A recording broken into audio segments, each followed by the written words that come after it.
நாகை மாவட்டம் கீழையூர் காத்தாயி அம்மனின் அருள் அடியவர்கள் அனைவருக்கும் வணக்கம்.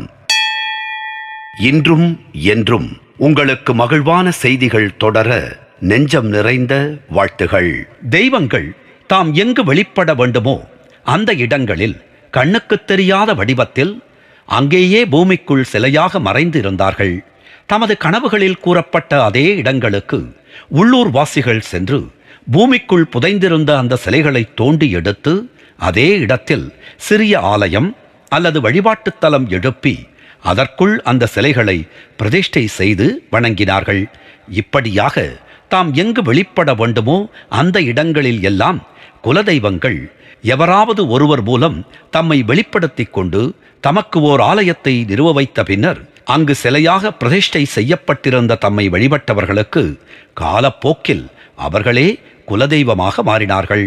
தங்களுக்கு ஒதுக்கப்பட்ட இடத்தில் முதலில் வெளிப்பட்ட தெய்வம் மீண்டும் இன்னொரு இடத்தில் சென்று வெளிப்பட முடியுமா?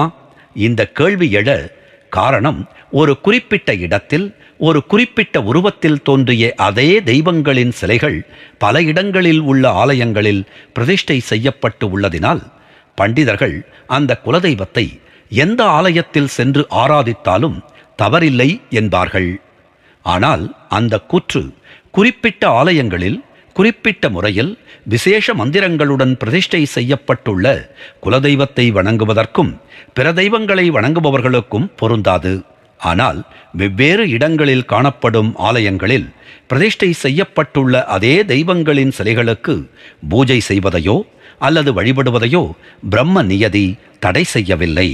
பிற ஆலயங்களுக்கு சென்று தாம் பூஜிக்கும் அதே தெய்வங்களை, அதாவது குலதெய்வங்களை வணங்கி துதிக்கும் போது மற்ற பக்தர்களுக்கு கிடைக்கும் அதே விதத்திலான அருள் அவர்களுக்கு கிடைக்கும் என்றாலும் மூல ஆலயத்தில், அதாவது எங்கு அந்த தெய்வம் முதலில் தோன்றி பிரதிஷ்டை செய்யப்பட்டிருந்ததோ அந்த ஆலயத்தில் சென்று அந்த தெய்வத்தை வணங்கி துதிக்கும் போது கிடைக்கும் பலன்கள் பிற ஆலயங்களில் பிரதிஷ்டை செய்யப்பட்டுள்ள அதே தெய்வத்தை சென்று வணங்கும் போது கிடைக்காது.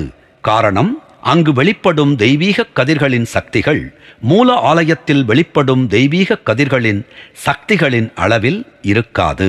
நாகை மாவட்டம் கீழையூர் காத்தாயி அம்மனின் திருப்பாதங்களை வணங்குவோம்.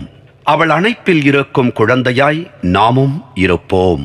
நாகை மாவட்டம் கீழையூர் காத்தாயி அம்மன் நம்மை காத்து அருளுவாள். நன்றி, வணக்கம்.